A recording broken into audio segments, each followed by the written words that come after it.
মানে সাকিব ভাইয়ের সাথে আমার কে কে কমফোর্ট ফিল করবে, ভাইয়া নাকি আমি? শাকিব খান। সে আমাকে প্রথম থেকে কমফোর্ট ফিল করে, একদম একদম। এটা মানে ওই শুটিং এ যাওয়ার আগে থেকে আমাকে ট্রাস্ট করে। অবশ্য কি জানি না, ধরেন যেটা হয়, আপনি দীর্ঘদিন একটা লাইনে যদি কাজ করেন, ওই রিলেটেড যদি কোনো কথা যদি আপনার সাথে কেউ বলে অথবা ওই রিলেটেড যদি কোনো কিছু হয়, তখন আপনি অল্পতেই বুঝে যাবেন। তো 25 বছর তো এক্সপেরিয়েন্স স্টকস করে আমার মনে হইলো যে এইখানে মানে ঠিক গানটা অফ হবে, অফ হওয়ার পরে বলবে এই জিল্লু মাল দেয়। কারণ আমি অ্যাকশনটা ভিজুয়াল করতেছিলাম, এই করতেছে, ক্যারেক্টারটা তো মদ খায়, কোকেন নেয়। তো যদি অফ করার পরে যদি জিল্লু মাল দেয়, জিল্লু এসে মদের গ্লাসটা দিল, একটু খায় আবার ফিক্কা মারলো, তো এটা আসলে একটা নতুন একটা দাঁড়াবে, মানে হয় না, একটা স্টাইল দাঁড়াবে। তখন আমি জিল্লু ভাইরে বললাম, জিল্লু সাথেই ছিল, জিল্লু বললাম জিল্লু ভাই এই জায়গা থেকে অফ হবে, অফ হওয়ার পর বলবে এই জিল্লু মাল দেয়। জিল্লু বললো ইন্টারেস্টিং। আপনি তো বরবাদ দেখছেন, বরবাদে লাস্টে যে মেসেজটা দেওয়া হয়েছে খুবই ক্লিয়ার। হ্যাঁ, এখন এরপরও যদি আপনি যদি কেউ এসে যদি বলে যে এখানে কোনো সোশ্যাল মেসেজ নাই, তাহলে আমার আসলে আমি তর্কে তার সাথে যাব না, তার সাথে আমি কি তর্ক করব? শুধু নির্বোধ, আর নির্বোধের সাথে তো আমি একটা বোধশক্তি মানুষ, আমি কি করে তার সাথে তর্কটা করবো বলেন?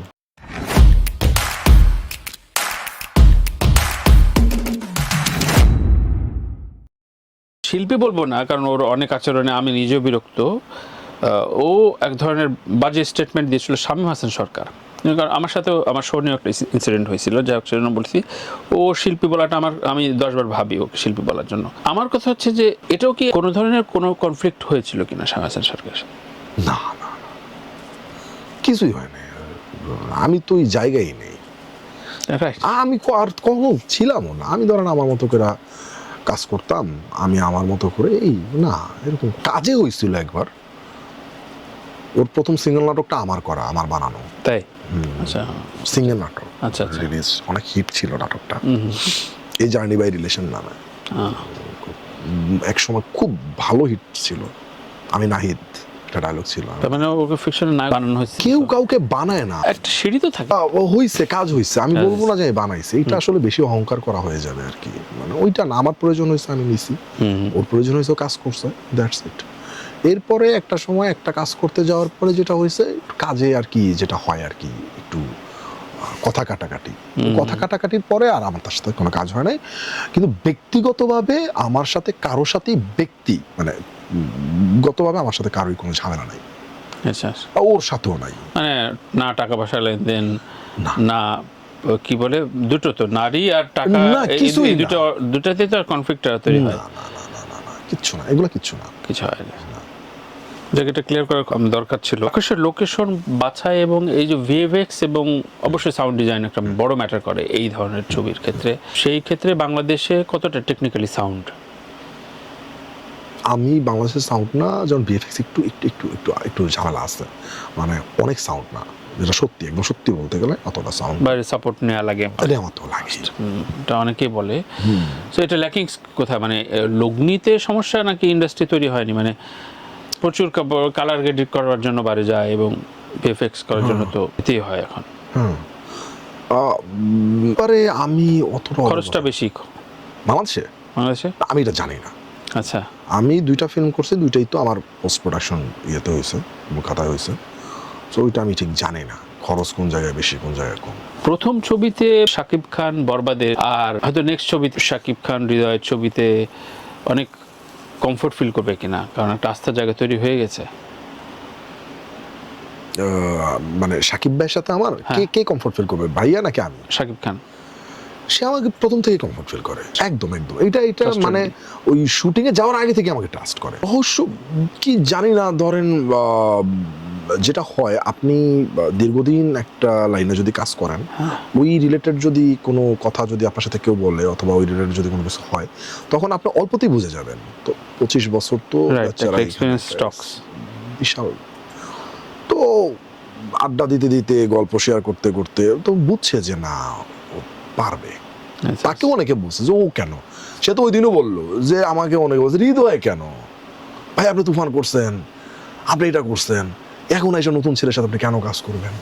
সে আমাকে বলছে হৃদয়, অনেকে আমাকে অনেক কথা বলে, ঠিক আছে, মানে করে যা, ভালো করতে হবে।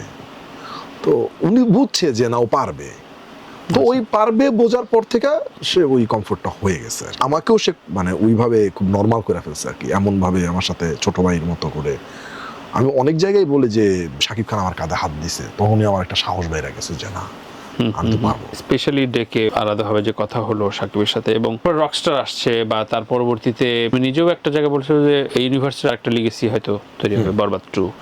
ওইটা কি আদৌ ভাবনা চিন্তায় হয়েছে নাকি আরো একটু পরে? ওইটা বরবাদ 2 না ভাইয়া, বরবাদ 2 না, মানে ওই ইউনিভার্সেরই। আর হ্যাঁ আমার কাছে ভাবনা আছে, ভাবনা না থাকলেও তো আর আমি ইউনিভার্স আসলে ঘোষণা দিতে পারি না। তো আমি জানি এরপরে কোন গল্পটা আসবে, এর আগে কোন গল্পটা গেছে, মানে এটা আমার জানা, 5টা গল্প নিয়ে আমার জানা। আচ্ছা আচ্ছা, যে এই ইউনিভার্সের 5টা গল্প থাকবে আর কি। একটা গল্প কেবল বেরোলো আর কি। একটা গল্প কেবল বেরোলো। জিল্লু যে ক্যারেক্টারটা, এই প্রত্যেকটা কমার্শিয়াল ছবিতে এইরকম একটা এলিমেন্ট দরকার হয়, মানে একটা ডায়লগ। এইটা প্রত্যেক কিভাবে? এটার উৎপত্তি হচ্ছে এই জিএম যখন গানটা বানায়, জিএম আশরাফ নিঃশ্বাস, তো ওকে আমি প্রথমে স্টোরিটা বলি, স্টোরিটা বলার পরে ওর মতো করে আমাকে একটা ইয়ে পাঠায়, স্কেচ পাঠায়। পাঠার পরে ওটা আমি শুনি, অনেকবার শুনি এই কারণে আচ্ছা কোনো নতুন কিছু মাথায় আসে কিনা, অথবা কোথাও কোনো ঝামেলা আছে কিনা, তাহলে কারেকশনটা তো দিতে হবে। কিন্তু রাতের বেলা, আর জিল্লু নামটা হচ্ছে আমাদের এখানকার ক্রিয়েটিভ ডিরেক্টর যে ছিল বরবাদে, ওর নাম হচ্ছে জিল্লু, উনি বেসিক্যালি অ্যাক্টিং করে।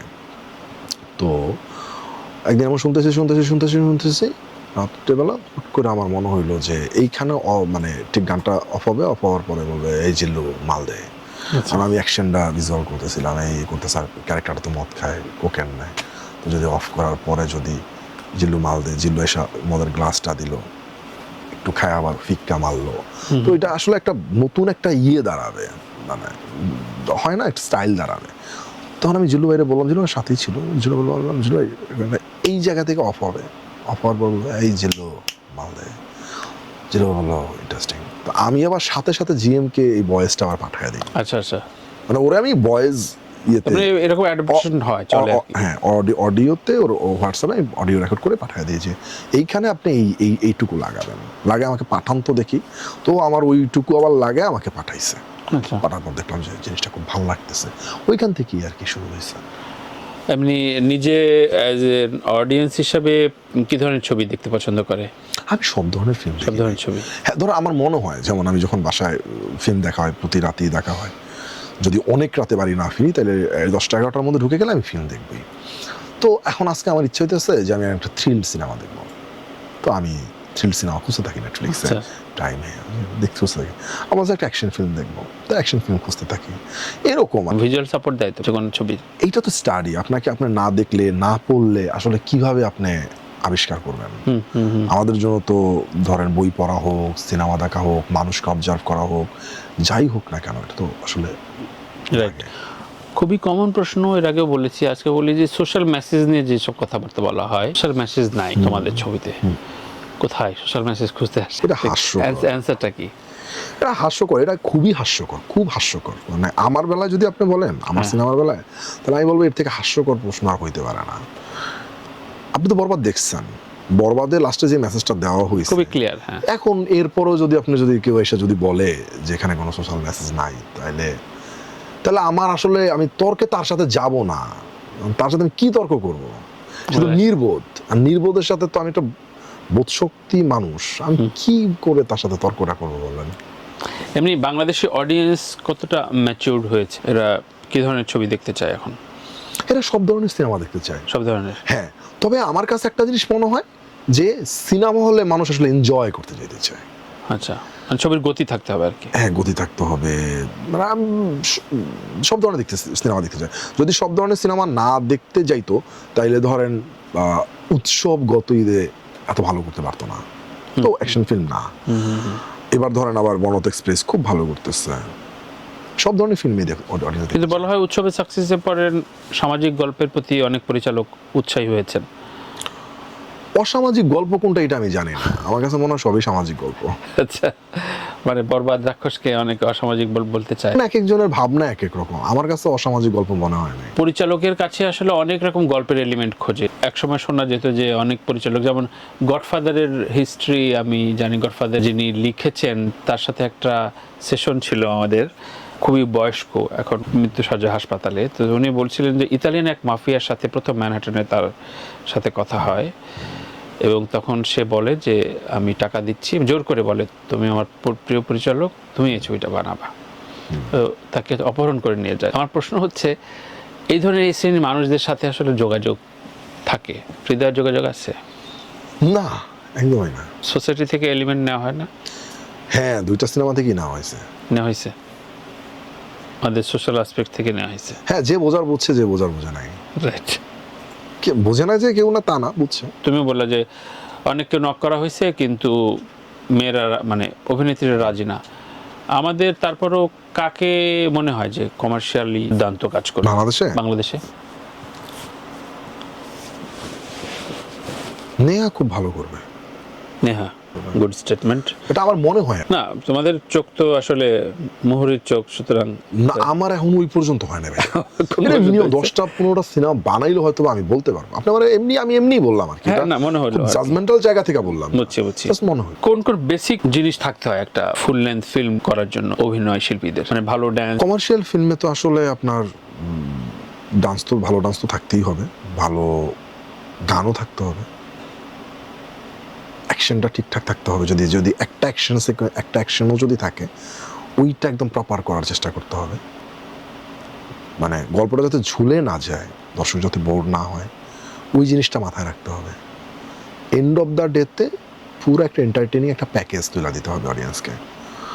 আর অবশ্যই একটা মেসেজ তো থাকা উচিত সিনেমায়। সিয়ামের এনজি কেমন হয়েছিল? খুব বেশি না, কারণ বেশি না হওয়ার কারণ আছে। রিহার্স আমি যদি এমন হইতো যে আজকে সাইন করছি 10 দিন পরে যা হচ্ছে 1 মাস পরে যা শুট করে ফেলছি, তাইলে হইতো।